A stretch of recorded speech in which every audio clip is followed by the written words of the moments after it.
everybody, it's Katie with Embody Daily, and I wanted to make a video today to talk about self-sabotage and really to actually pose the question to you all watching this video. In your experience, what have you learned about your own self-sabotage? Why do you self-sabotage? What triggers do you have that cause you to self-sabotage? What are you looking for when you self-sabotage? Is it conscious or unconscious? I just have I have my own understanding of what self-sabotage is through my own experience of abusing alcohol and talking to and working with others as well about their experience. But I feel like it is such a common thread for people who have struggled with alcohol, this notion of self-sabotage, that I really want to hear from other people about their personal experiences with self-sabotage and what has helped them to overcome those tendencies to self-sabotage. I know for me, and I was just on a coaching call, which is why I'm making this video, and it inspired me to think about it more. They were saying that feeling really good is a trigger to drink, and I had that own experience myself. I see it over and over again with people where we get enough success under our belt, we're feeling great, we're drinking less, whatever, and then that alone is, oh my gosh, a trigger to drink, because you think, oh wow, I'm feeling so good, maybe alcohol can make me feel just a little bit better. Or I'm feeling so good and this is kind of scary because I'm not used to feeling this good. I'm used to feeling crummy or hungover or in a mind fog. I better go back to what I know, what is familiar, which is to sabotage yourself and feel crummy and unwell, perhaps because that's what we unconsciously or consciously feel like we deserve. And for me, being out of my alcohol addiction now, I'm about 2 years sober. I was on the Sinclair Method a year before that. I definitely am out of the habit primarily or mostly from self-sabotage, where I might do things here and there like overeat or not let myself get enough sleep, and that might be considered self-sabotage, but it's nothing like it was before when I was addicted to alcohol and I would binge drink and feel ill and just continue that perpetual cycle of beating myself up for it and kind of sabotaging my own success whenever I would have periods of sobriety or reduced drinking. I would just always go back to kind of sabotaging myself again. And so I really want to again pose this question to you all, because I don't have all the answers for why we do this, and I think that we can really help each other by speaking from our own experience and what we've learned in our own tendencies to self-sabotage. For me, from my perspective, I think self-sabotage comes about a few different ways. Like I said earlier, it's when we've been in this pattern of heavily drinking and when we start to feel good again for the first time in a long time, that alone can be scary, because feeling good is a new feeling and there's a certain level of responsibility that comes with feeling good. You might have to show up more in life. You might have to take on more responsibility. People might ask more things of you.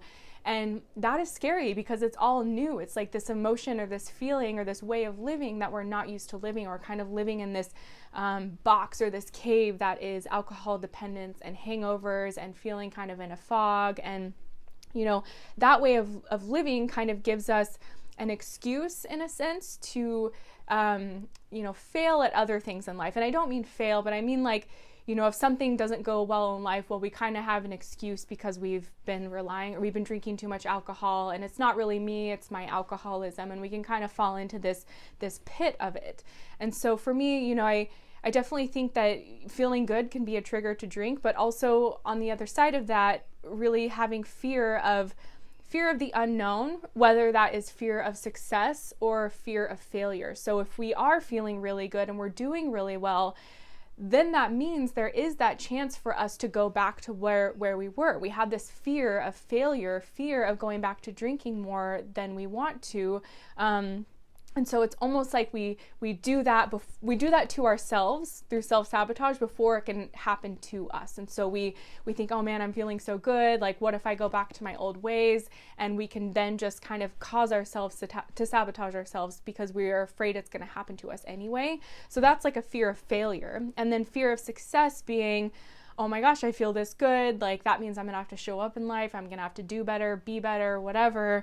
And that's a little bit daunting because this is a whole new experience for me. So I'm just gonna go back into what I've already been used to doing for years or decades, which is drinking to excess. So Again, I don't have all the answers, but I think this is such a common challenge on the Sinclair Method, or just for someone wanting to change their relationship to alcohol in any way, that sabotage is a real thing, and it's definitely a habit we've been in, and kind of a darkness that I think exists within our own self.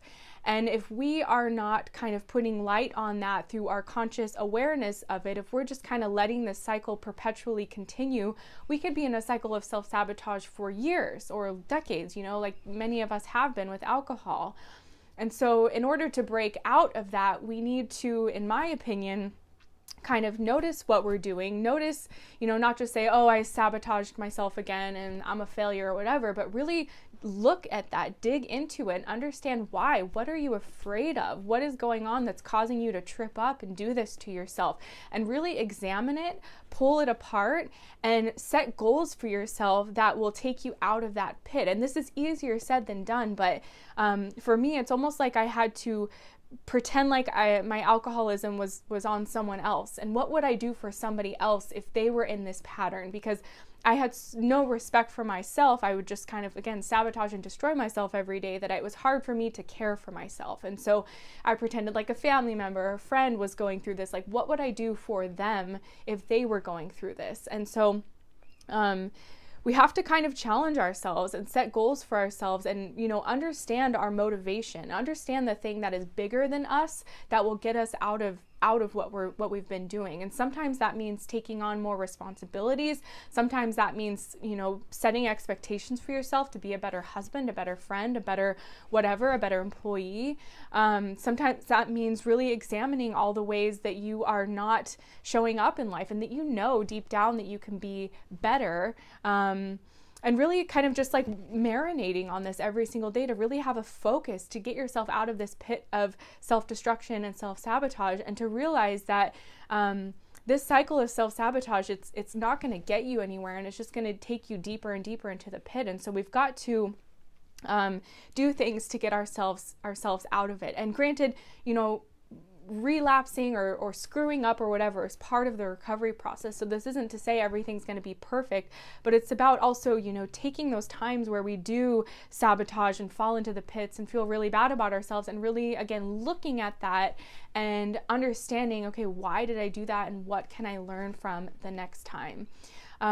Lastly, I will say prayer has been a huge part of my recovery journey, and just turning to God or a higher power and being in a humble place of surrender and just saying, like, help me with this. Like, obviously I can't do this on my own. I keep screwing up, to get out of your own way, just surrender to something that is a higher power that is outside of yourself. And I know people have mixed views on believing in God and everything, but for me, that was key to success, is my relationship with God, and to really take it out of my own hands and put it into the hands of something greater than myself. So anyway, just wanted to make this video to pose this question to you all.